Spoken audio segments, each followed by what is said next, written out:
নেন খেয়ে টেস্ট বলেন কেমন হয়েছে। চকলেট ফ্লেভার আপনার জন্য স্পেশাল, স্পেশাল ম্যাডামের জন্য স্পেশাল। তিতা লাগছে একটু, তিতা লাগছে না একটু হালকা, ঠিক। আরেকবার নেন, চলবে? কতটা মোটামুটি খেতে পারবেন আপনি এই গ্লাসের, এই গ্লাসটা মানে হাফটা খেতে পারবেন যতটা আছে? সত্যি?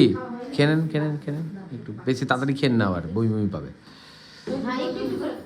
আপনার বর্তমানে ওয়েট হচ্ছে 37 কেজি, তাই তো? তা আপনি খুব ভাগ্যবান, কারণ আপনার এখন খাওয়ার সুযোগ আছে। খেয়ে যাও খেয়ে যাও খেয়ে যাও, ঠিক আছে? মানে ওনাকে 10 কেজি মাসল বাড়াতে হবে, তার মানে আপনি খেয়েই যান। আচ্ছা, আমাদের ক্লাব কেমন লাগলো? ভালো, ঠিকঠাক, ঠিক আছে। তো আপনাকে বলবো যে কি ব্যাপার আছে না ব্যাপার আছে।